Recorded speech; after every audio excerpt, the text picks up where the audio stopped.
السلام عليكم الخوت ومرحبا بكم في فيديو جديد. نتمنى يكون كلشي بخير وعلى خير. اليوم ان شاء الله الاخوان يعني غنشارك معكم يعني السلعه اللي خدامها في رمضان بالنسبه للاخوان يعني اللي باغيين يخدموا. باغيين يتوكلوا على الله في رمضان ما عارفين شنو يديروا. فبالنسبه للاخوان يعني كنعتذر على التاخر ديالي، يعني شحال هادي ما رحت شي فيديو. نتمنى ان شاء الله ندير فيديوهات من القدام ان شاء الله. فبالنسبه للاخوان كيف ما كتعرفوا دابا في رمضان يعني السلعه كتخرج يعني لا في الاول لا في الاخر. فبالنسبه للاخوان يعني بالنسبه اللي بغى يبدا في الاول يعني يقدر يخدم في الريكلام ديال البلاستيك. فراه خوت يعني كيكون خدام في الاول ديال رمضان. فكيف ما كتعرفوا يعني البياز ديال الكوزينه كيتهز. المهم شي واحد يدير ريكلام يدير 3 دراهم يدير 5 دراهم يعني اولا ديال 250 يعني اللي غيرتاح فيه. فبالنسبه للخوت يعني ديال 3 دراهم يعني كيلعب على العدد. فالريكلام بصفه عامه الخوت يعني كتلعب على العدد، كتبغي تخرج السلعه ماشي بحال يعني المتاوية يعني كتلعب على واحد الربح شويه. وبالنسبه لخوض الريكلام يعني كتلعب على واحد الربح قليل وكتخرج فيه العدد يعني كتخرج السلعه. يعني كتخدم الصباح كتخدم عشيه يعني كتصور نهارك. فبالنسبه لخوت كيف ما كتشوفوا هاد التفريشه هادي يعني ما غاديش نقول لكم يعني الثمن ديالها بشحال كطيح بالجمله او لا كذا. فالخوت يعني بالنسبه للتفريشه هادي غير واحد الدري يعني صورتها كمثال وصافي. بالنسبه للخوت يعني اللي باغيين يتوكلوا على الله. فبالنسبه للخوت يعني كيف ما كتعرفوا في الريكلام ديال 3 دراهم يعني اغلبيه ديال السلعه ديالو كتكون 50 ريال 40.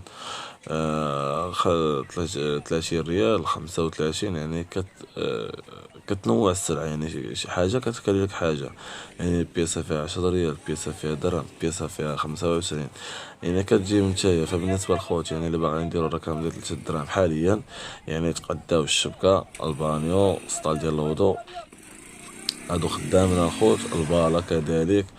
الرفاد يعني هادو الخوت كامل. الباطات تا هما يتقدام يعني الباطات الخوت كيخرجوا في هدر النار. كيف ما كتعرفوا العيالات كيبغيو يديروا فين يديروا الصفوف فين يديروا الشباكيه يعني هادو الخوت يعني خدامين فكتقدى. فبالنسبه للخوت يعني اللي ما عارفين منين يتقداو السلعه فراه نخلي لكم واحد اللين ديال الفيديو لتحت يعني من فيه من تقداو السلعه وحتى الاثمنه ديال الجمله الخوت. يعني بالنسبه للخوت اللي ما عارفاش من يتقداو من كازا ما عمرهم طلعوا لكازا.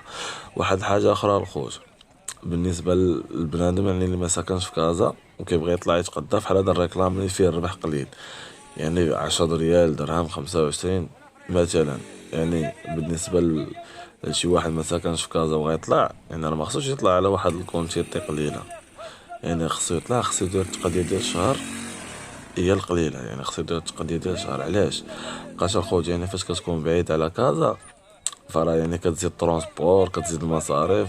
كاين شويه ديال الصرف داك النهار اللي غتمشي تقدى فيه. مثلا يعني الا تقديتي غير شويه وتسالات لك السلعه والسيمانه الجايه عاوتاني غطلع يعني الربح ديالك ما غاديش يبان. الربح ديالك غيبقى يبان غيمشي لك غير في الترونسبور. ماشي بحال مثلا كتقدى واحد التقديه ديال الشهر يعني كتبقى عندك السلعه في الدار يعني كتخرج السلعه وكتبقى عندك السلعه في الدار يعني انت خدام وفي نفس الوقت راك مستوكي السلعه. ماشي بحال دابا مثلا يعني انت راك خدام تسالي لك هاد المواضيع مثلا في البانيو والشبكه يعني خصك تطلع عاوتاني كازا تقدى. يعني الفلوس ديالك كتجي ديال الربح ديالك غيمشي لك غير في الترونسبور. ماشي بحال دابا مثلا دابا انت مستوكي في الدار يعني السلعه اللي تخدم لك واحد الشهر ولا واحد الشهر ونص يعني كتكون مرتاح من ناحيه الترونسبور. ماشي كل سيمانه غتطلع لكازا تقدى ولا كذا بحال هكا. وديما الخوت يعني قبل ما تقدى السلعة يعني مثلا بقيت لكازا قبل ما تقدى السلعة ما تجيش وطيح مثلا عند محل واحد لا دور وسول. دخل عند هاد المحل يعني سول دور ما في خاطرك يعني سير بكري يعني كازا الخوت راك كتبغي يعني تمشي بكري باش تدور باش تعرف شنو كاين في السوق. ماشي غير تمشي وطيح عند محل واحد لا بشي معطل يعني غتمشي غير مزروب ما غتقدى ما والو يعني ما غتشوفش السوق شنو فيه. غدور يعني غدور عند محل ديال موني البلاستيك مثلا غدور عليهم كاملين وغتعرف الأثمنة. تقدر تلقى ناقص هذا درهم هذا 10 هذا 5 ريال يعني فيما بالك الخوت يعني الرخا غطيح. راه ماشي غطيح مثلا عند محل واحد لا بان ليا مثلا هذا عنده ناقص 10 ريال في هاد البياسه وزايد في هادي غناخدم عنده غير اللي ناقصه. اما داكشي اللي زايد الخوت يعني غندور عاوتاني وغنلقى في بلاصه اخرى ناقص. يعني راه كتلقى الفرق في درب عمر الخوت يعني راه كتلقى الفرق لا في درب عمر لا في كراج علاه. يعني كتلقى الفرق بيناتهم 10 ريال، 5 ريال، 6 ريال.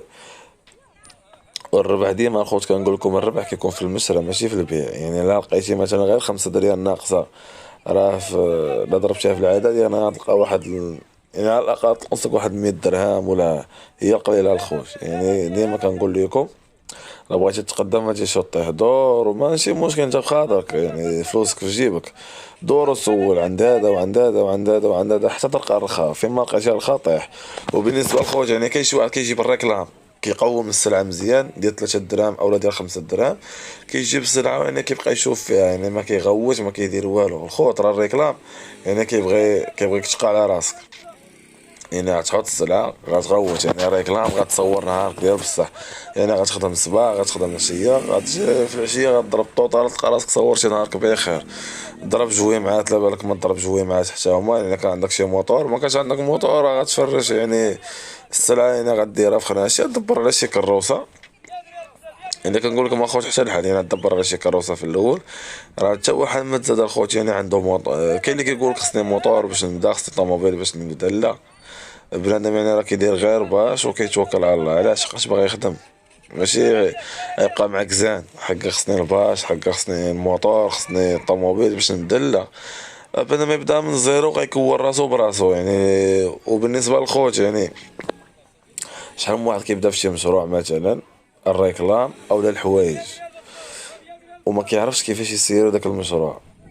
الخوت بالنسبه لاي واحد يعني كيبدا في شي مشروع، راه داك الشهرين الاولى اولا 3 شهور حتى عام ما كاينش المشكل، ما يقلبش على الربح ديالو. كول وشرب من فلوس السلعه، يعني انت راه كتاكل وتشرب وكتصرف. وقوم راس المال، يعني كل ما كانت عندك الفلوس السلعه كل ما احسن. يعني اذا كانت عندك مثلا يعني راس المال بديتي مثلا بواحد 2000 درهم، راه خاصك تضرب واحد العام ولا واحد العامين، خاصك تلقى عندك على الأقل يعني كتكون راس مال واحد المليون، مليون ونص، المليون على حسب الخدمة ديالك. يعني انت الربح ديالك ما تقلبش على داك العام. علاش؟ خاصك تطور راسك. يعني ما تضرب واحد العام ولا واحد العامين تلقى راسك ما عندك السلعة في الفراشة، يعني السلعة ديال بصح ومازال عندك في الدار يعني مستوكي. يعني كتخدم مرتاح نتايا، ما قليل فين كتولي طلع تقدى. علاش؟ حقاش يعني خدمتي في الاول من درتي داك المشروع، راه خدمتي في الاول يعني ستوكي السلعة وكول وشرب. يعني ما قلتلكش انا ما تصرفش على راسك، لا، كول وشرب يعني وصرف وما تخسرش بزاف. هذاك اللي تخسرها في الخوار خاوي يجيبها السلعة، عندك الربح تجيبها سلعة. علاش؟ حقاش يعني الا جبتها سلعة كتبقى كاملة ربح الخوت. يعني كضرب واحد العام ولا واحد العام كتخرج راس المال ديالك باش بديتي هي مليون يا 5000 درهم يا 1000 درهم. يعني كتخرج داك راس المال باش بديتي وكتبقى لك واحد السلعة تبارك الله. يعني لا خدمتي يعني خصك تعرف كيفاش تخدم. اما شحال من واحد الخوت ما كيعرفش كيفاش يخدم، يعني كيبدا في شي مشروع صافي دغيا كيحبس منه، يعني ما كيعرفش كيفاش وبالنسبه للاخوان خليو لي في لي كومونتير، يعني اي واحد يعني باغي يبدا شي مشروع وما عرفش خلي لي في لي كومونتير وغادي نجاوبكم، نحاول نجاوب الاخوان. فانا غادي نكون وصلنا لنهايه ديال الفيديو. ما تنساوش تشتركوا في القناه اللي عجبكم الفيديو. نتمنى نكون وصلت لكم داكشي اللي كنتو باغيين. تهلاو في راسكم.